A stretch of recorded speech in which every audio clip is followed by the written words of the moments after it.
नमस्कार। श्रीमती मोहरी देवी तापड़िया कन्या महाविद्यालय जसवंतगढ़ की इस यूट्यूब चैनल पर मैं प्रवक्ता हनुमान मल शर्मा आप सभी विद्यार्थियों का हार्दिक स्वागत और अभिनंदन करता हूं। प्यारे विद्यार्थियों, बीए द्वितीय वर्ष की कक्षा में हिंदी साहित्य विषय के अंतर्गत ऋतुकालीन काव्य जो आपका प्रथम प्रश्न पत्र है, उसमें प्यारे विद्यार्थियों कवि देव के पदों की व्याख्या हम कर रहे हैं। तो आज हम देखते हैं कवि देव यानी देवदत्त द्विवेदी जी के महत्वपूर्ण पदों की व्याख्या में जीवन सार सुधा जो शीर्षक है उससे हम महत्वपूर्ण पदों को देख रहे हैं। प्यारे विद्यार्थियों, विगत वीडियो में भी हमने इनके दो महत्वपूर्ण पदों को पढ़ा। आज हम एक पद को लेते हैं। देखिए, बहुत ही महत्वपूर्ण पद है कि जब ते कुंवर कान रावरी कला निधान कान परी बांके कहूँ सूझ सी कहानी सी। कि जब ते कुंवर कान रावरी कला निधान कान परी बांके कहूँ सूझ सी कहानी सी। तब ही तो देव देखी देवता सी हंसती सी खींचती सी रिझती सी रूसती रिसानी सी। कि छोई सी छली सी छीनी लीनी सी छकी सी छीनी। कि छोई सी छली सी छीनी लीनी सी छकी सी छीनी जकी सी ठगी सी लागी थकी तहरानी सी। बिंदी सी बंदी सी विष बूढ़ी सी विमोहिती सी बेटी वह बकत भी लोकत बिकानी सी। बेटी वह बकत भी लोकत बिकानी सी। बहुत सुंदर पद है। प्यारे विद्यार्थियों, इस पद में प्रसंग में आपको क्या लिखना है कि प्रस्तुत पद्यांश कवि देव द्वारा रचित जीवन सार सुधा शीर्षक से या जीवन सार सुधा काव्यांश से उद्धृत है। और इसमें श्री कृष्ण जी की रूप माधुरी पर आसक्त कोई गोपी या नायिका है, मुग्धा नायिका है। श्री कृष्ण जी की रूप माधुरी पर आसक्त है, ऐसी मुग्धा नायिका या गोपी की जो मनोदशा है उसका चित्रण इसमें किया गया है और बड़े ही मार्मिक ढंग से इसमें चित्रण किया गया है कि किस प्रकार से गोपी है वो श्री कृष्ण जी की रूप माधुरी शोभा को देख लेने से, उनकी यश कीर्ति को सुन लेने से उसकी क्या मनोदशा हो जाती है उसका चित्रण इसमें किया गया है। देखिए, कवि देव कवि कहते हैं कि जब ते माने जब से, जब ते का मतलब हो गया जब से। कुंवर कान है, कुंवर कान का अर्थ आ गया यहाँ पर श्री कृष्ण जी। रावरी का अर्थ हो गया आपकी। कला निधान है कलाओं के भंडार, कलाओं के स्वामी भंडार। कान परिमन कानों में, परिमन पड़ी है। बांके कहूँ, बांके मैंने उसके, कहूँ सूजसु मैंने सूयस अच्छी कीर्ति। कहानी सी मैंने कहानी के समान। उसके किसके, यहाँ पर नायिका की या गोपी की कानों में पड़ी है। तो उसके बारे में मैं क्या कहूँ, क्या वर्णन करूँ। कोई दूती नायिका है जो सखी है वो कह रही है तब ही ते मैंने तब ही से, तब ही ते मैंने तब ही से। देव कवि कहते हैं देव देखी मैंने उस नायिका को देखा है। कैसे, देवता सी हंसती सी, यानी देवताओं के समान वो हंसने लग जाती है।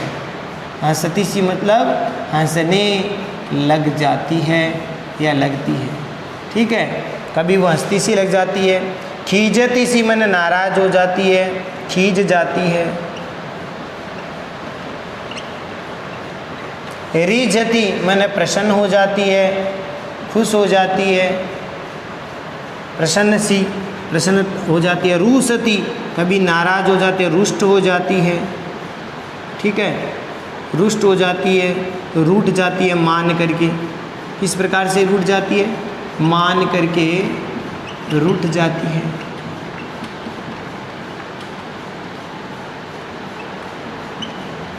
ठीक है। और रिसानी सी मैंने क्रोध करती है, अभी क्रोध करती है, गुस्सा करती है।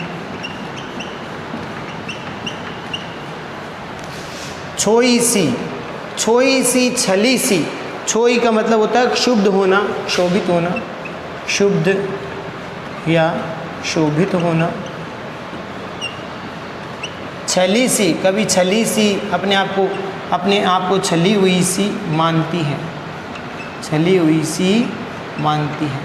छीनी लीनी सी, यानी जैसे उसका सब कुछ छीन लिया हो, इस प्रकार से लगती है।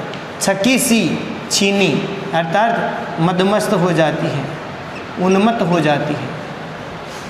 जकी सी मतलब चकित हो जाती है, आश्चर्यचकित हो जाती है। जकी सी माने आश्चर्य चकित हो जाती है। ठगी सी, अपने आप को ठगी हुई सी महसूस करती है। लागी थकी सी, ठहरानी सी, थकी हुई सी, एकदम कमज़ोर सी, दुर्बल सी हो जाती है। थकी सी, लागी थकी माने थकी हुई सी हो जाती है। बिंदी सी, कभी प्रेम बंधन में बंधी हुई सी, कभी प्रेम बाणों से बिंदी हुई।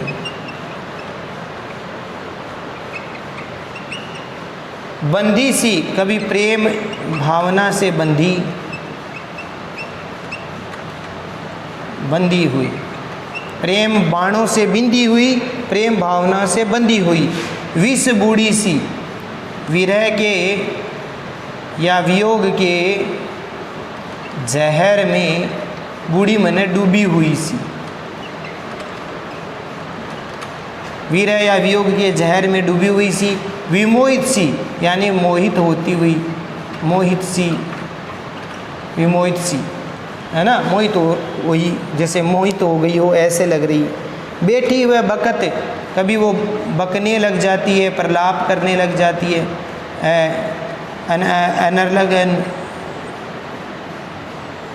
अनर्लग बोलने लग जाती है, व्यर्थ बोलने लग जाती है। अनर्गल होता है, अनर्गल।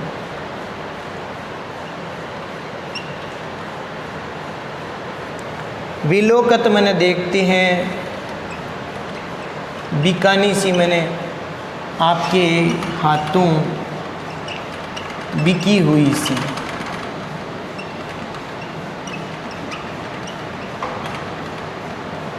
आपके हाथों बिकी हुई सी लगती है।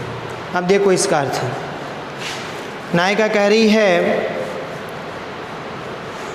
कि श्री कृष्ण की जो गुणों का स्मरण करने से, गुणों का ध्यान करने से मुग्धा नायिका की जो दशा हुई है प्यारे विद्यार्थियों, उसकी दशा का चित्रण उसकी सखी या उसकी दूती है, नायिका दूती जो है नायिका की सखी है, वो कहती है कि हे संपूर्ण कलाओं के निधान, जब ते कुंवर कान रावरी कला निदान। हे समस्त कलाओं के निदान, कलाओं के स्वामी श्री कृष्ण जी, उस नायिका ने, उस गोपी ने जब से आपकी सुयश को सुना है, जब से हे संपूर्ण कलाओं के स्वामी श्री कृष्ण जी, जब से उस नायिका के कानों में, बाकी मैंने उसके, उस नायिका के कानों में आपके सुयश की कहानी कानों में पड़ी है, आपके सुयश की कलापूर्ण जो कहानी है उस मुग्धा नायिका के कानों में पड़ी है, तब से ही उसकी हालत है वो विचित्र हो गई है, तब से उसकी दशा विचित्र हो गई है। कैसी हो गई है? तो इन दो पंक्ति में अर्थ आ गया कि हे कलाओं के स्वामी, हे संपूर्ण कलाओं के स्वामी श्री कृष्ण जी, जब ते मैंने, जब से वाक्य मन उस नायिका के कानों में आपके सुयश की कहानी पड़ी है, आपके सुयश की कहानी उसके कानों में पड़ी है, तब से उसकी दशा का वर्णन कहूँ, मैंने क्या कहूँ, उसकी मनोदशा का चित्रण क्या करूँ, उसकी स्थिति तो बड़ी विचित्र हो गई है। कैसी हो गई है कि तबई ते देव देखी देवता सी हंसती है। देव कवि कहते हैं कि तब से उस नायिका को हमने देखा है कि वह कभी कभी देवता के समान पवित्र हंसी हंसती है, कभी वह देवताओं के समान, वह नायिका, मुग्धा नायिका देवता के समान पवित्र हंसी हंसने लग जाती है। ठीक है, ये उसकी हालत हो गई है वियोग में। और वह मुग्धा नायिका कभी जोर जोर से हंसने लग जाती है, तो कभी वह मुग्धा नायिका कभी हंसती है, कभी खींचती है, कभी खींच जाती है। तो कभी रीझ जाती है, कभी प्रसन्न हो जाती है। देखिए उसका जो स्वभाव है वो बदल रहा है। कभी वो छोटी छोटी बातों पर ही खींच जाती है, कभी प्रसन्न हो जाती है, रीझ जाती है, कभी मान करके रूसती माने रूठ जाती है, कभी उसकी हालत क्या है, कभी कभी वह मुग्धा नायिका क्रोध भी कर बैठती है, क्रोध करती है छोई सी। और कभी कभी वह नायिका क्षोभित हो जाती है, क्षुब्ध हो जाती है। और वह नायिका आपके वियोग के कारण कभी अपने आप को छली हुई सी महसूस करती है, छली सी यानी अपने आप को छली हुई सी मानती है, कभी छीनी लीनी सी, कभी ऐसा लगता है जैसे उसका सब कुछ छीन लिया गया है या उसका सब कुछ छीन लिया गया है, सब कुछ है वो शुद्ध बुद्ध है वो खो गई है। छीनी लीनी यानी कभी ऐसा लगता है उस नायिका का सब कुछ छीन लिया है, अपने आप को छीनी हुई सी महसूस करती है। कभी छकी सी छीनी अर्थात कभी वह अपने आप को मदमस्त मानती है, उन्मद मानती है, उन्मदता की स्थिति उसके भीतर हो जाती है। कभी वह शुद्ध बुद्ध खो जाती है, ठीक है ना। छक्की सी का मतलब मदमस्त हो जाती है, अपनी शुद्ध बुद्ध खो बैठती है। कभी जकी सी, कभी वह मुग्धा नायिका आश्चर्यचकित सी देखती रह जाती है। ठगी सी यानी वह नायिका ठगी हुई सी, वह नायिका अपने आप को ठगी हुई सी और आश्चर्यचकित होकर के देखने लग जाती है। लागी थकी तहरानी सी, लागी मने लगती है, कैसे लगती है, थकी तहरानी सी यानी कभी कभी वह थक करके एकदम श्रांत लग जाती है। लागी थकी तहरानी सी यानी थक करके चूर हो जाती है, अपने आप को थकी हुई सी श्रांत महसूस होती है। बिंदी सी, कभी वह मुग्धा नायिका आपके प्रेम बाणों से बिंदी हुई सी लगती है, प्रेम बाणों से आहत या बिंदी हुई सी लगती है। और कभी कभी वह नायिका आपके प्रेम भावना या आपके प्रेम में बंधी हुई सी महसूस करती है, बंधी सी अपने आप को प्रेम भावना से बंधी हुई अनुभव करती है। और कभी वह नायिका आपके विरह वियोग के विरह या वियोग रूपी जो जहर है उसमें डूबी हुई सी दिखती है, विष बूढ़ी सी यानी आपके विरह और वियोग रूपी जहर में डूबी हुई सी लगती है। और विमोहित सी, और कभी कभी वह नायिका मोहित सी विमोहित सी लग जाती है। बैठी वह बकत, और कभी कभी वह बैठी बैठी व्यर्थ में ही बोलने लग जाती है, बकने लग जाती है, अनर्गल बोलने लग जाती है। ये स्थिति होती है वियोग में, ये वियोग की दशाएं हैं। विलोकत बिकानी सी, और कभी कभी अपने आप को आपके हैं श्री कृष्ण जी आपके हाथों में बिकी हुई सी देखती है, अपने हाथों आपके हाथों बिकी हुई सी मन वाली सी बैठी हुई रहती है। इस प्रकार से लगता है कि वह आपके हाथों बिक गई है, और इस प्रकार से वह नायिका प्रतिपल आपका ही ध्यान चिंतन करती रहती है और अपना सारा शुद्ध बुद्ध खो बैठी हुई दिखाई देती है। इस प्रकार से वह नायिका दूती श्री कृष्ण जी के समक्ष कहती है, वह नायिका आपके पूर्ण प्रेम में निमग्न हो गई है, आपके पूर्णतः आपके प्रेम रंग में डूब गई है। तो इस प्रकार से यहाँ पर अर्थ हुआ है मुग्धा नायिका की विचित्र दशा का चित्रण किया गया है। नायिका की इसमें देखो विरह की जो दशाएं हैं 10 दशाएं, तो उसमें उन्माद है ना, उन्माद है, चिंता है, स्मरण है, उद्वेग है। ये चिंता, ये नायिका की उद्वेग, ये चिंता, ये इन विरह दशाओं का चित्रण इसमें किया गया है। विरह नायिका के उन्माद, स्मरण, उद्वेग, चिंता आदि विरह दशाओं का वर्णन किया गया है। भाषा ब्रज भाषा है, छंद कवित छंद है, ठीक है। और अलंकारों की बात करें तो अनुप्रास है, रूपक है, ठीक है। अनुप्रास, रूपक, यमक अलंकार का प्रयोग इसमें चमत्कारी ढंग से किया गया है। तो ये प्यारे विद्यार्थियों विशेष वाले पॉइंट में आपको लिखना है। तो आशा करता हूँ प्यारे विद्यार्थियों ये जो पद है वो आपको समझ में आ गया होगा।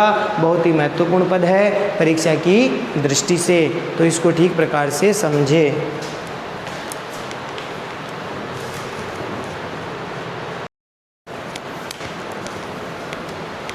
तो प्यारे विद्यार्थियों, आज के लिए बस इतना ही। अगले वीडियो में पुनः उपस्थित होंगे कवि देव के महत्वपूर्ण पदों की व्याख्या को लेकर के। तब तक के लिए प्यारे विद्यार्थियों, इस पद को जो कि परीक्षा की दृष्टि से बहुत ही, मैं कह रहा हूँ, महत्वपूर्ण है, इसीलिए इसको आप ठीक प्रकार से पुनः पढ़ें, इसके शब्दार्थों को देखें, इसको समझे, नोट्स बनाए और इनको याद भी करें। चैनल को लाइक, शेयर और सब्सक्राइब करना ना भूलें। जय भारत, जय हिंदी। धन्यवाद विद्यार्थियों।